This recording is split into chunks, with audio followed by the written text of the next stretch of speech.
Hey, it's Ryan Castro, and this is a presentation on the development of human gait with the YouTube link to follow.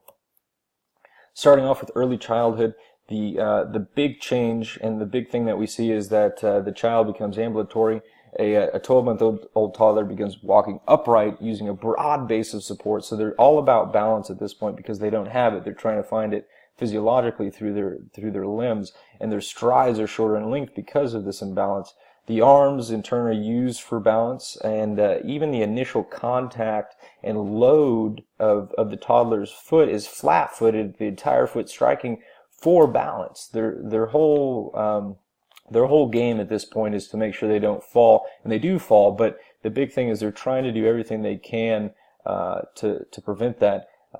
In addition to their arms and their foot strike, there's minimal knee and ankle flexion as well as minimal hip flexion. So we see that waddle where the child doesn't fully bend their knee, they don't fully get into that stride. So the early motor behaviors that we see are spontaneous and reflexive, and these are more so prior to the child beginning to walk, but they're basically movements that are not caused by known external stimuli. That would be spontaneous. And reflexive is stereotypical responses elicited by specific external stimuli. And the original theory behind that was that these movements were just extraneous and there was no purpose to them. However, the current theory is that these movements aren't extraneous and that there is no purpose. There's actually a purpose, and that they're the building blocks to gait, to walking. And they're similar to some voluntary movements. For instance, a spontaneous arm movement could be the child trying to mimic or resemble reaching, and a spontaneous kicking resembles an adult walking. And these are either mimics or it's just the physiological response that the body's having to do what it was made to do. We'll go back a little bit. So some abnormalities in toddlers. One that I found really interesting, and it occurs between a year and a half to 2.5, so shortly after they begin walking, is the pigeon toe gait. And so the show of that is that it's the feet and the toes pointed inward while walking, and in addition to that, the legs are inward as well. So we see the internal rotation of the the patella, and so it's often associated with flat or overpronated feet, and it's often more pronounced at the end of the day when they're feeling more tired. So those muscles aren't able to keep the knees in line with the toes anymore, and the toes kind of rescind back into that pigeon form. Another abnormality that I came across, which I found interesting, was JIA, or juvenile idiopathic arthritis, and this is pretty much just inflammation, joint inflammation, so arthritis, but we see it in toddlers. And what's interesting about this is that the inflammation causes stiffness in the joints and reduces movement, but the child doesn't feel pain. So they just show poor lack of movement. They don't really move their joints as they should be doing. You don't see that development that you would see. Extremely hard to diagnose, but very interesting, I thought.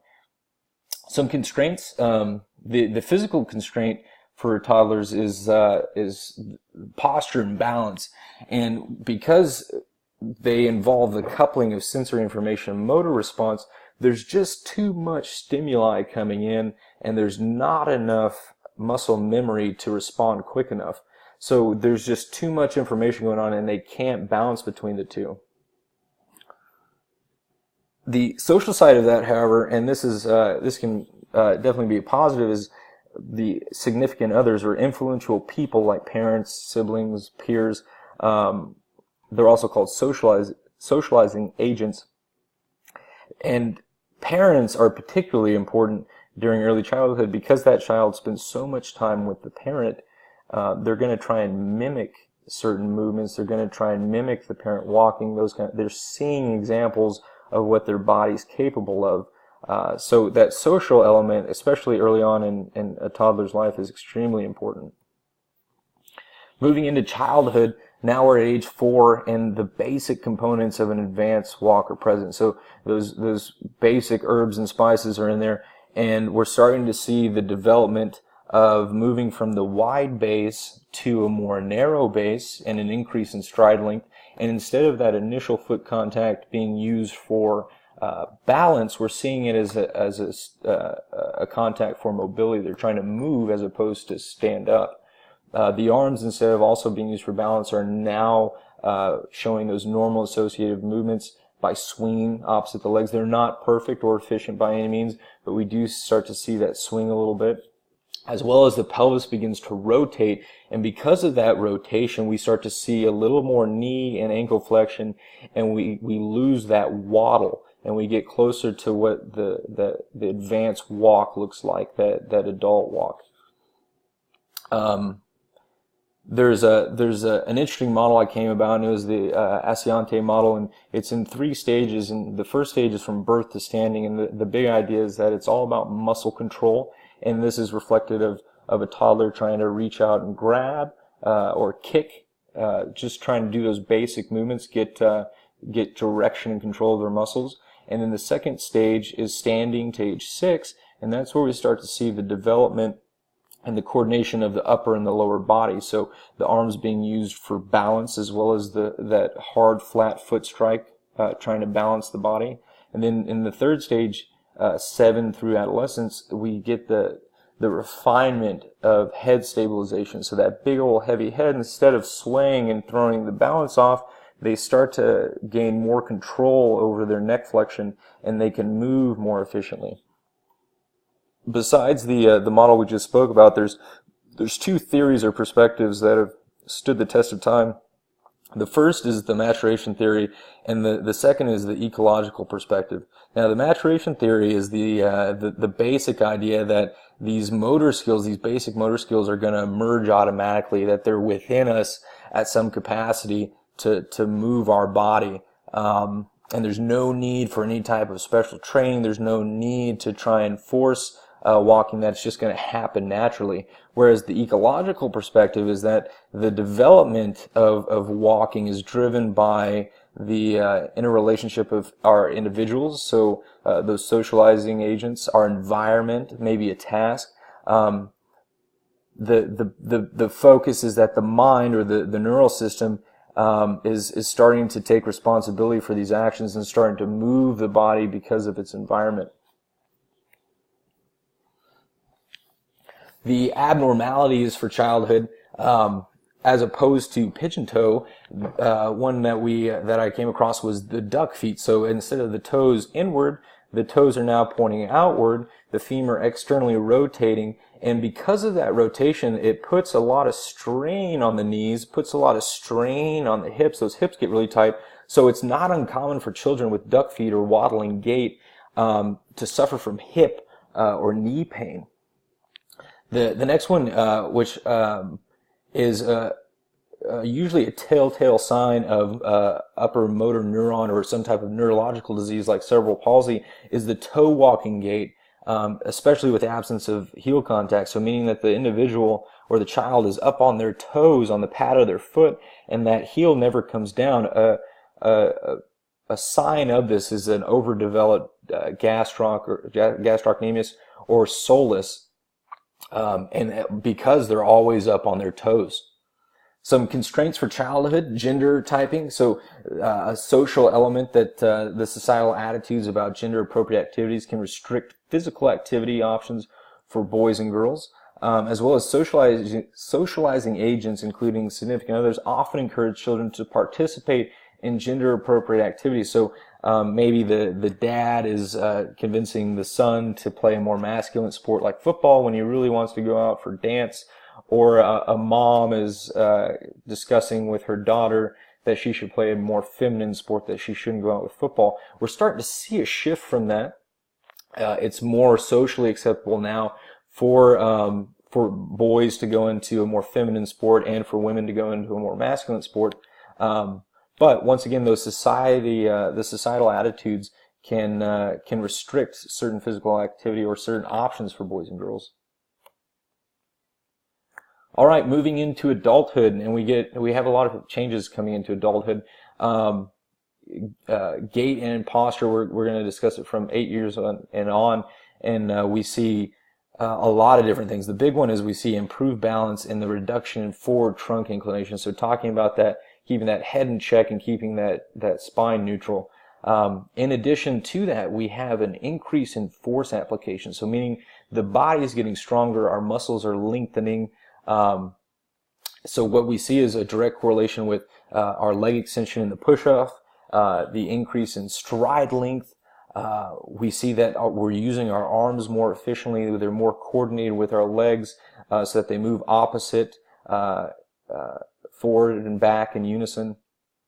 The load response is even different. So we're having these micro movements. So we're starting to better understand, become more efficient with our knee and ankle flexion, so that we get a good heel to forefoot pattern. Our range of motion, in addition to that, because of our acquisition of balance, we see a lot of reduction of out-toeing, and the knee flexion and the initial contact, our hips opening up, because the pelvis is able to rotate, it allows for full range of leg motion and reciprocal movement of the upper and lower body segments. Once again, the increase in leg strength and muscle length in our quads and in our gastroc is extremely is a big proponent of the increased amount of ankle and leg flexion. So one of the ways that we can look into gait, and it's interesting because as we become adults, certain areas of our body, especially our lower body, become tight. Or we find that we have these impingements and deviances that we never really work out. I know me personally, I don't roll or stretch as much as I should. And what that does is it changes our posture. So that's why you see so many different postures and gaits with adults, because of these things that have occurred that we don't take care of. The gait cycle is one of those ways that we can assess, or we can provide scientific and clinical insight into both normal and the pathological walking styles. The abnormalities for this, one of them is it's commonly seen in stroke. It's the hemiplegic gait, and this is where we see that foot drag. We see it's almost a semicircle, and the foot is flexed, the plantar flexion of the foot and the toes when walking. The constraints that we find in adulthood, knowledge as a functional constraint, so that performance facilitated by practice of physical skills and by increase of knowledge. So we find more that we're looking at form as opposed to just performing the exercise. We want to make sure that we're doing it correctly so that we don't feel those side effects the next day. In addition to the social aspect with significant others, where peer groups are particularly important after childhood, and they provide a strong influence for group activities, including team sports and non-sport clubs. Older adults. So the big change is that in older adults, our gait appears to degrade and go back into its infancy. The base of support widens and out-toeing increases the length of the stride, as well as speed decreases with an increased effort in maximizing stability like before instead of mobility. In addition, objects are used as balance aids. So the anthologic gait is caused by a degenerative joint disease that limits range of motion, and this is shown by limping or slow or short steps. System changes contributing to balance difficulty in older adults. We see changes in sensory receptors, loss of strength, arthritic conditions in joints, and slower nerve conduction speed. In addition to the abnormalities such as osteoporosis, osteoarthritis, Alzheimer's, dementia, stroke, those last three have a direct effect on the cognitive facilities, focal motor, and sensory deficiencies and unilateral weakness. Constraints physically. Studies have found that programs containing strength and balance, flexibility, or endurance can have a positive effect on ambulation, and that knowledge is a functional constraint. Once again, experts have shown knowledge might offset some of the loss of physical ability. So there's the works cited, and that is the presentation on human gait. I hope you enjoyed, and once again, the YouTube link is to follow.